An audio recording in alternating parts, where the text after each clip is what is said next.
Bueno, desde el Centro de Estudios sobre Pueblos Originarios de la Biblioteca Nacional estamos con la autora Amalia Vargas, docente, artista, eh, alguien que difunde desde hace muchísimo tiempo, muchos años, todo lo que tiene que ver con las cosmovisiones andinas de distintas naciones. Las primeras naciones se encuentran en ella alguien que con muchísimo respeto puede dar a conocer todas estos usos, costumbres y este modo distinto de ver la vida. Hola, Amalia. Hola, Limpunchay, Warmi Sinchi, buen día a todos y bueno, un gusto estar acá en esta que casi ya es nuestra casa de lugar de los pueblos, ¿no? Bueno, has escrito este libro que te llevó muchos años Mm, de investigación, de viajes, ritos y ceremonias andinas en torno a la vida y la muerte en el noroeste argentino, ya va por algunas ediciones, sí, que te llevó mucho tiempo y que tiene que ver con esta palabra tan lúgubre, algo que nadie quiere mencionar, mm, todos le tememos, sí, que es nada menos que la muerte. sí. Contame cómo fue esta investigación, cómo empieza y mm, todo este camino transitado hasta llegar a meterte de lleno en el tema. mm. Bueno, la primera vez que investigué este tema fue para la Universidad Nacional de las Artes, para una materia.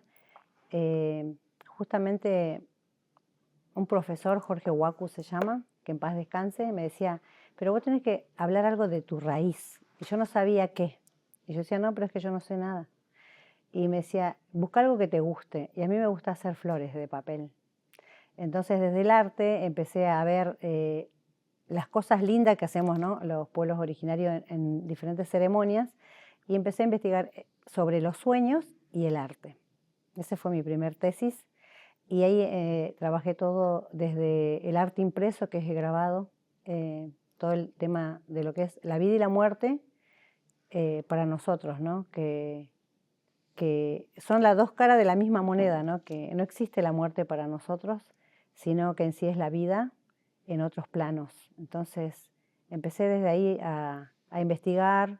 La primera entrevista fue a mi madre. Las primeras fotos fueron a una llama que estaba en una mesa, que la tengo por ahí, y ahí descubrí que mi familia hacía ceremonias.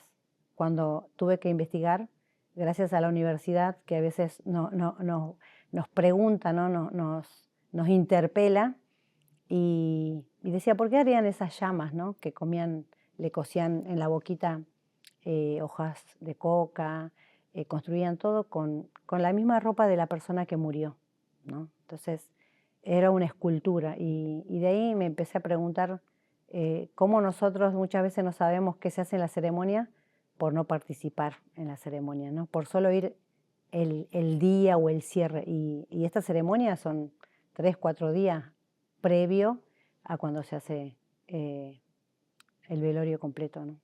Claro, qué fuerte también investigar desde la propia familia, Sí, desde adentro empezar y encontrarte con eso. eh, y de a poco empezar el arte que vos hacías, las flores, cómo se asociaban mm, justamente a esto tan profundo y sí. tan nuestro.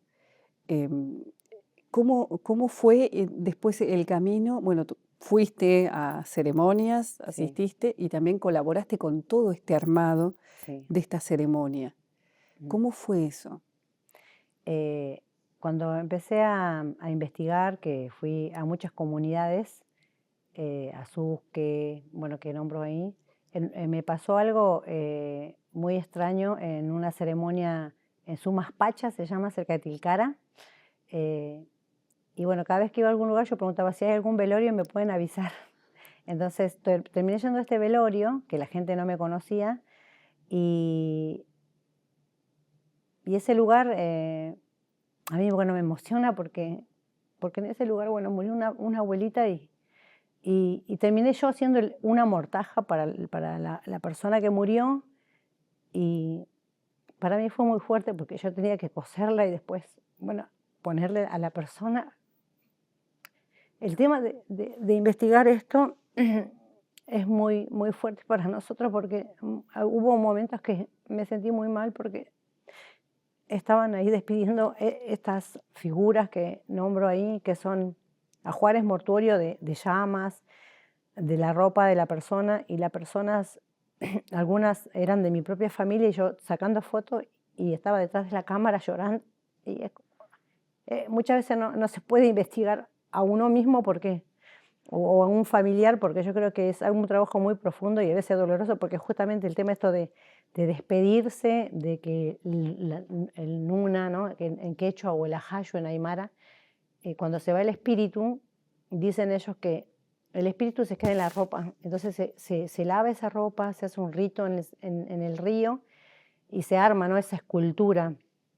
Y luego, después de 9, 10 días, se hace toda una ceremonia y se vuelve a despedir a esa ropa, esos objetos que usó esa persona, como la caja coplera y todo. Y esa despedida es nuevamente otro llanto, porque ahí recién despedís al espíritu, porque dicen que el espíritu anda rondando. Entonces, yo creo que justamente ahí entendí también, ¿no? Lo que es el dolor del otro cuando uno está haciendo también esas ceremonias, ¿no? Y bueno, tanto estar en ceremonias, pude curar ese dolor también, ¿no? De las partidas, que después de tantos años sacando fotos, compartiendo, ya es como que uno se va haciendo, su corazón se va helando, le decimos, ¿no? Ya la muerte también la estoy viendo desde otro lugar, ¿no? Más allá de que dicen los abuelos que cuando morimos nos vamos a la pacarina, donde es el origen del alma, uno ya lo ve a la muerte de otra manera también. Y la familia llora ese momento, pero después sabe que para noviembre vuelven las almas. Exactamente. Sí, se hace difícil cuando uno empieza a investigar, en el caso mapuche de los chenques, ¿no? De ir a investigar los enterratorios y que los abuelos recuerden quién estaba ahí, tal abuela, tal Claro. abuelo, y después te encontrás con la voz de un antropólogo diciendo, sí, de acá sacamos platería, sacamos un cuerpo, sacamos todo. Es muy difícil encontrarse en el camino de la investigación de uno mismo y de la propia Sí, familia. Y también está la trascendencia de esta vida cíclica, de ese otro plano donde vuelven. Y en el caso andino, hay un armado dentro de las casas, dentro del hogar, con la mesa, sí, el altar que se arma, que tiene también, cada parte de ese altar tiene un significado, sí, ¿no? Que hay, entre otras cosas, si mal no recuerdo, hay una escalera, sí, ¿no? sí, sí, sí. Sí, el altar justamente que se hace para Ayamar Carquilla, Aya es muerte, Quilla mes, el mes que se levantan los muertos, ¿no? Eh, y es justamente para noviembre que, bueno, se prepara la chicha, por ejemplo, este altar que tiene 3 niveles, en algunos lugares hay de 2 niveles, otros de 1, pero se superponen estas tanta guagua, ¿no? Los panes. Anta es harina, y guagua, los niños de pan también, ¿no? Niño. En cada altar, ¿sí? Va a depender, bueno, si es mujer, si es varón, si es niño, ¿no? Si es anciano, primero por el color, ¿no? Hay altares que son muy oscuros en nuestra cultura. Esto fue como una tradición, ¿no? En la parte de investigación me decían las abuelas que, bueno, que para los mayores siempre se hacen flores rojas, azules, violetas, hasta flores negras. Y yo decía, ¿pero por qué negra? No, porque ellos están como ya más en otro plano, ¿no? Ya van con otro conocimiento. Mientras que para los niños y los chicos pequeños se hacen colores alegres, ¿no? Que están como siempre en la alegría de los colores violeta, fucsia, blancos. Eso por un lado. El tema de las flores y todo eso va en un rincón. Las mesas son también decoradas todo con estos papeles. Antiguamente, cuando no se hacían con papeles, se hacían con otro tipo de material. Me contaba una abuela, con telas, con lanas. Y en los altares está la escalera, ¿sí? Va a depender también la región. Hay escaleras que dicen ellos, la que está para arriba, la que está así como en el medio, es para que ellos vayan bajando. Y la que están a la izquierda, ¿sí? Es para que cuando ellos ya se están yendo, dicen, ¿no? Y que dicen que ahí cuando van bajando, así diferentes abuelas me decían, ¿no? Que a veces ellos se quedan sentados mirando qué estamos haciendo. Y en este altar tiene que haber, nosotros ponemos todo lo que le gustaba a la persona. Naranjas, frutas. Generalmente en el norte andino hacemos chuño, papas, diferentes tipos de papa, tenemos mucha variedad de papa, maíz, eh, la chicha. Bueno, principalmente para ese tiempo preparamos la chicha, el 25, 26 ya se empieza a preparar la chicha, se muele el maíz, como 2, 3 días antes se prepara para que el 31 se arme. O sea, es todo un proceso de 10 días de anticipación para hacer la chicha, que es la bebida, o aja, su nombre es aja en quechua, es la bebida sagrada que todo el mundo lo conoce, ¿no? Cuando vino esto, Pizarro dijo que tomó y la tiró, ¿no? Porque justamente la chicha es muy parecida al chaví, tiene ese gusto a fermentado, y para nosotros es la bebida sagrada y es la que toman los abuelos. Y se prepara también, se hacen animales, se construye como el mundo de aquí, el caipacha que le llamamos, como está aquí, ellos también viven en otros lugares. Entonces se construyen, ¿no? Se ponen flores de cebolla. Mi mamá decía que yo vi en muchos altares esas flores, yo no entendía por qué ponían la cebolla, ¿no? Y si ustedes se fijan, en noviembre la flor de la cebolla es todo circular, ¿no? Y está florecida. Y ellos dicen que en esas cebollas, ese es el cántaro del alma, porque ahí lleva la chicha, el agua, el jugo, porque como es hueca, la cebolla se hace plana cuando la cortan, pero es hueca, entonces ese es el cántaro del alma. Y también se construyen con harina de pan llamas, vicuñas, quirquinchos, serpientes, todo tipo de animales que conviven con nosotros, patitos, pajaritos. Y la llama que se construye, dicen las abuelas que esa llamita que está ahí pequeña, se convierte en grande, ¿no? Y ahí llevan toda la carga energética de el ajayu, ¿no?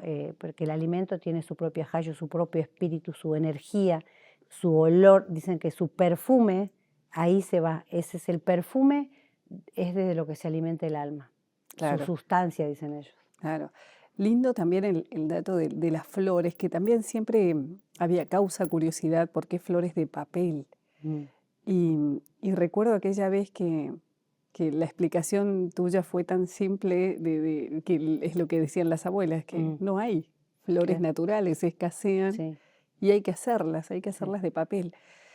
Y tanto lo de las flores como los pancitos, lo que se hace, la masa, es una tarea muy comunitaria. sí, Eso también es para resaltarlo, sí, sí. no deja de ser comunitario esa ceremonia. Sí, es muy importante lo que vos decís porque eh, el tema de, por ejemplo, para hacer esto que no lo dije, ¿no? Para hacer estos panes, cuando una persona muere, se llama alma nueva, le dicen, ¿no? Porque es una alma que está acá, reciente, y se hace justamente de 50 a 200 kilos de harina. Y vos fíjate, una persona no puede hacer sola. Entonces vienen las personas de diferentes lugares. Hay gente que viaja desde Buenos Aires, si es un ser querido muy cercano, o un amigo, a hacer estos panes, ¿no? Y esa tarea comunitaria para mí es una de las más ricas porque ahí pude recolectar más conocimiento, porque en ese momento así lo hacía mi abuela, la abuela nos contaba que el alma se le apareció de esta manera. Bueno, dicen que cuando nosotros estamos haciendo el pan, estamos también construyendo ese otro mundo, o sea, cada persona, ¿sí? Yo he visto hombres haciendo escaleras, por ejemplo, la escalera es una tarea de los varones, porque la escalera no es solo de pan, tiene una estructura. Entonces los varones son encargados de hacer varias estructuras con caña y después se forra el harina. Entonces he visto unas manos bien gordas, gigantes, haciendo pequeños detalles como palomitas, florcitas, y ya en esa foto que yo había captado dije, qué dulzura, un hombre tan rudo, ¿no? Haciendo esos pequeños detalles, los niños haciendo personas.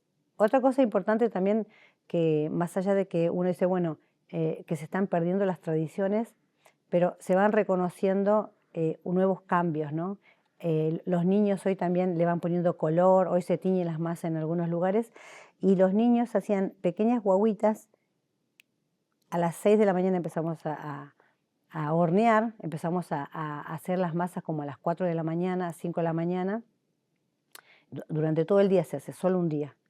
Y fíjate que había una nena que estaba haciendo unas ofrendas y había hecho como 25.000 bolitas chiquititas negras, porque con el tizne de la olla teñimos allá en La Puna, en La Quebrada, en Jujuy, en Salta.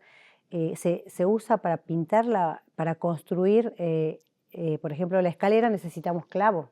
Entonces los clavos justamente son una parte de la harina con la tizne de la olla de barro, se tiñe, y esa se la come también, ¿no? Porque viene del abuelo fuego. Y se pone y se hacen los lunares, ¿no? Tus ojitos, todo con este tizne. Y los niños iban con un escarbadiente y unos palitos pegando.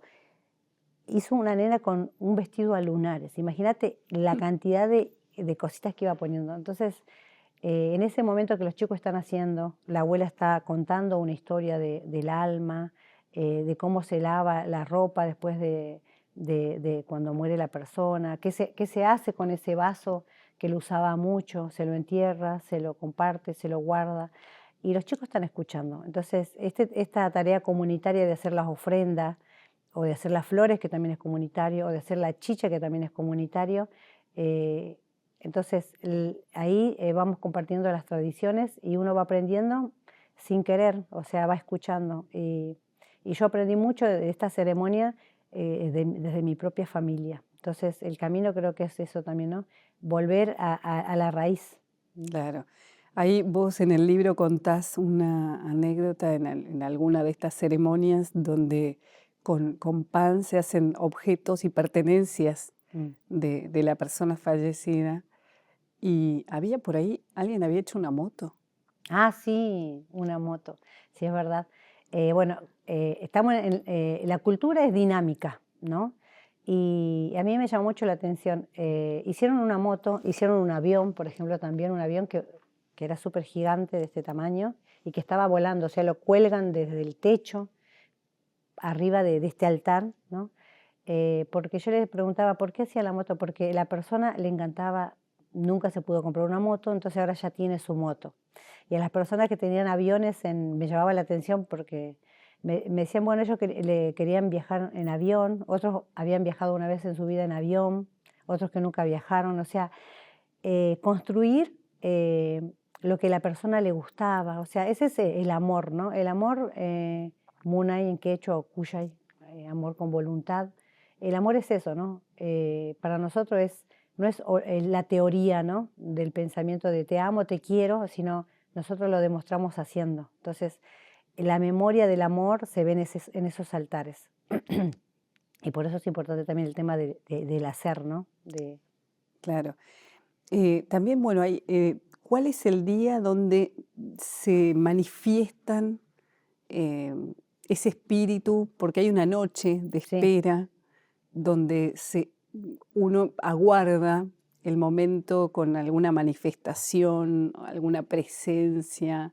¿Cuándo ocurre eso? Dicen los abuelos que ocurre a la noche, después del 31 preparamos la mesa para que ya a la noche del 31, que sea el primero, ellos ya están bajando a la noche.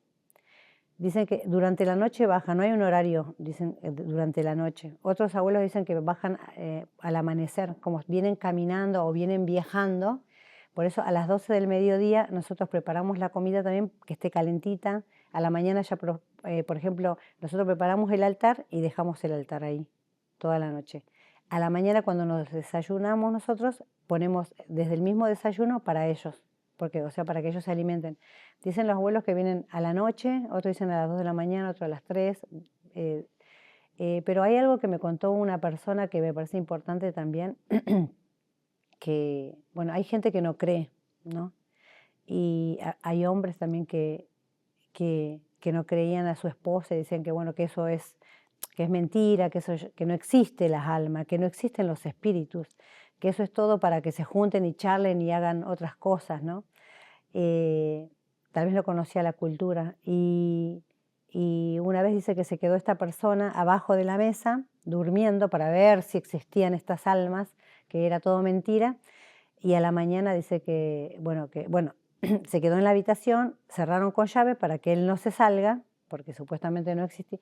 Dice que se quedó durmiendo abajo de una mesa porque en esa mesa, es importante decir esto, esa mesa que está armada tiene que estar en un lugar vacío donde no convive nadie, donde no duerme nadie, donde solo tiene que ser un lugar silencioso para que bajen los espíritus, ¿no?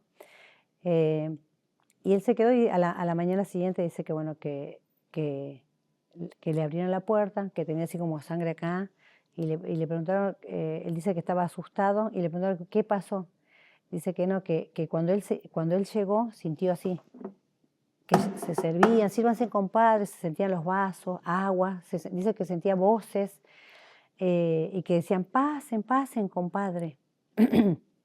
Y bueno, que desde esa vez, bueno, él dice que es el primero que hace las ofrendas, porque él no creía, y las abuelas dicen, es que ¿sabes por qué te sale sangre? Porque se ve que te habrán latigueado, te habrán pegado por no creer, porque no se siente, y desde ahí esta persona, ¿no? Empezó a hacer. Y no es la primera persona que me contó eso, me contaron varias personas, y las personas que me contaron se ponían a llorar, porque eran como un familiar cercano. Y otra persona que en Humahuaca, que también hizo una entrevista, me contó esto, que había una niña, porque para hacer las ofrendas nosotros juntamos leña en los ríos.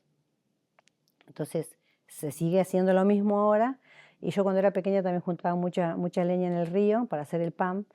Y una nena de 8, 9, 10 años me contó esto, la tía, me dice, cuando nosotros fuimos a juntar leña al río, le dijimos a los chicos que vamos a juntar porque van a venir las almas. Y dice que la nena venía corriendo y le decía, mamá, vamos, porque las almas ya llegaron, ya pasaron por allá.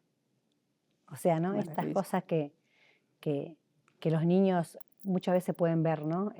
O se conectan también con estos espíritus que son más puros, ¿no? Que son los niños. Sí, sí, y hay infinidad de anécdotas también.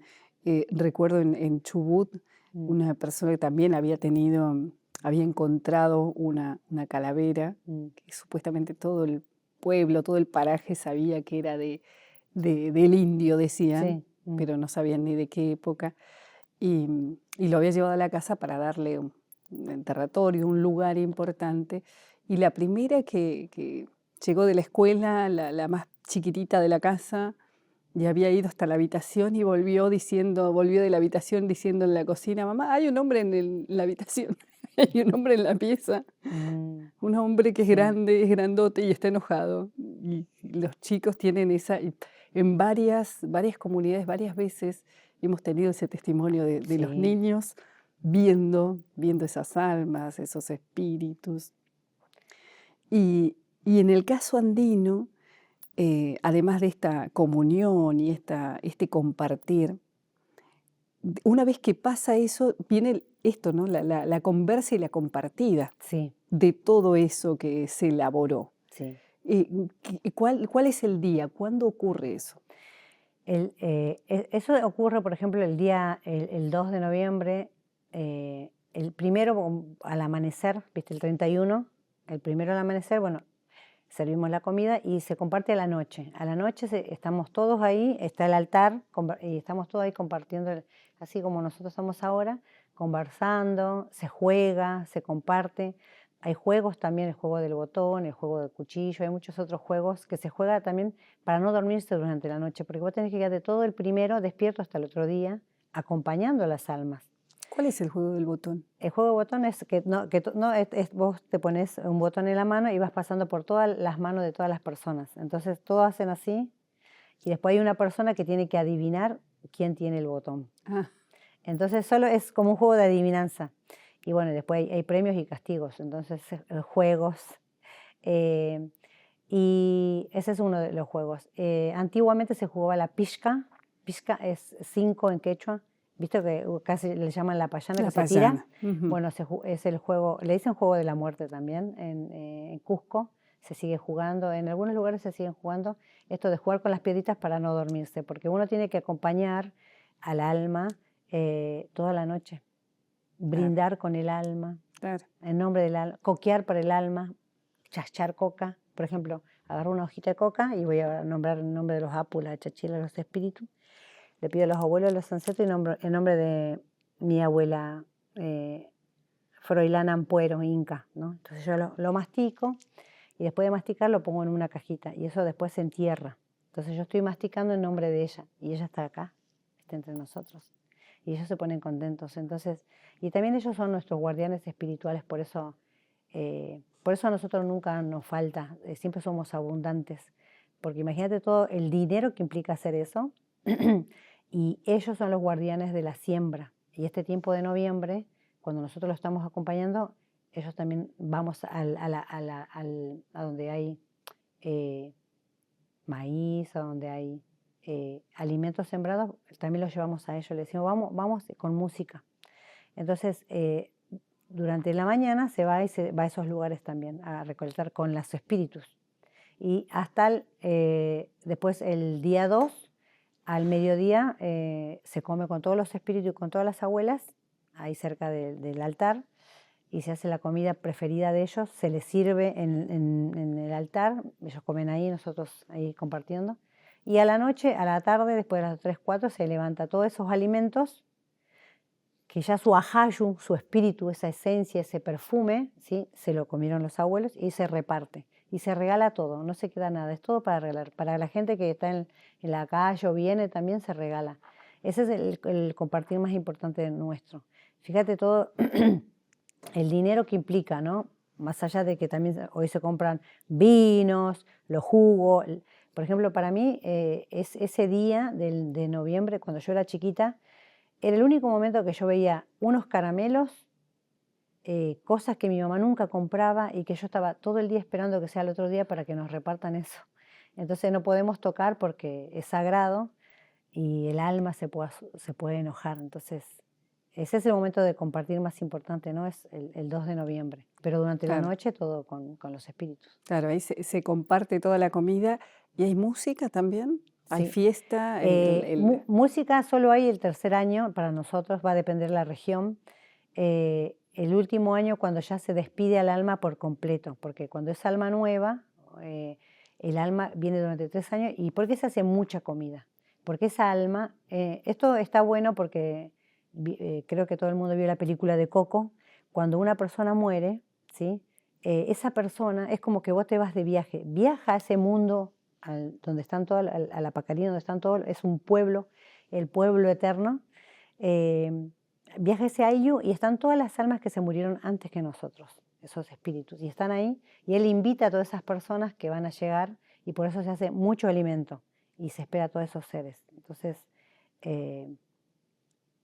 y ahí recién se reparte. Ajá. Así que la música está presente también en estas ceremonias. Ahí me quedé con la pregunta. El tercer año, sí, el primer año no, el segundo, el tercero, recién ahí, incluso se contrata músico, bandas musicales para bailar. ¿Por qué? Porque estamos contentos de que todos estamos bien y estamos despidiendo al alma. Y ahí sí se hace una fiesta. Incluso en algunos lugares se hacen tarjetas de invitación para que vengan las personas. Y la gente viaja de diferentes lugares, como San Pedro, Monterrico, de Salta, y desde acá para justamente festejar, ¿no? Festejar que se hizo todo como se tenía que hacer, como se hacía antiguamente, y celebrar la vida. Claro. Y esa noche, ese día las personas, por ejemplo, si murió mi mamá o mi hermana, la gente baila y llora. Claro. Porque es como un nuevo revivir también, ¿no? Entonces, es muy emocionante. Claro, es justo ese paso. Bueno, Amalia, este libro, ¿dónde se puede conseguir? Bueno, este libro es de Editorial Biblos, lo pueden encontrar en www.editorialbiblos.com.ar, y si no, en las librerías también, en algunas librerías hay, pero bueno, hoy se puede conseguir también en Mercado Libre. Y bueno, nosotros también cuando vamos a dar algunas charlas donde nos invitan, vamos y llevamos los libros. Bien, y para hacer un breve repasito por también tu carrera documental como documentalista, viajera de Latinoamérica, también investigando, has podido presentar junto a Elena Guayani unos documentales también de distintas otras naciones, ¿no? De México.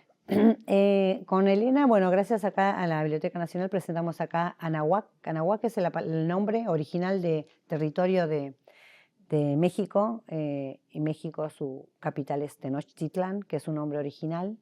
Y bueno, presentamos varios documentales con ella también, uno sobre que se llama Volver a la Tierra con hermanas mapuches y otros territorios. Visitamos también Colombia. Yo visité para hacer este documental Colombia, México, Bolivia, Perú y Chile también. Y bueno, todo el material que yo voy recopilando y de abuelas también. Hay uno que se llama, para la gente que le interesa la medicina, se llama Recuperando el Ajayu. Ponen esto en YouTube y ponen Abya Ayala. Y ahí está el documental de cómo recuperar el espíritu también, ¿no? Entonces, el material yo le doy a Elena, porque ella, bueno, es la que sabe hacer todo y le agradezco que también lo hacemos todo ad honorem, y nos vamos ayudando mutuamente, para que justamente lo hago por amor a los pueblos originarios y visibilizar, porque hay muchas cosas que no tenemos que esperar que nos den una beca o que el Estado o que el sistema nos done dinero para hacer algo. Hagámoslos desde nuestro corazón, porque si nosotros no lo hacemos, ¿quién lo va a hacer? ¿No? Exacto, tener el testimonio en todas las formas del arte posible, que es lo que haces. Bueno, muchísimas gracias por Gracias esta a ustedes. visita y bueno, a seguir por este camino de la difusión y de la promoción cultural de la cosmovisión andina en tu próximo libro también, Sí. que es... El próximo libro se va a llamar Voces Ancestrales y ahí tenemos casi 300 páginas. Está dividido en 3 partes. La primera son ceremonias ancestrales, del fuego, de diferentes... y son voces de toda Latinoamérica, ahí, ese es el primero. Y hay otro apartado de más de 100 páginas de mujeres medicinas y otro dedicado a la educación intercultural. Y una parte dedicada a la lucha de los pueblos originarios defendiendo el territorio.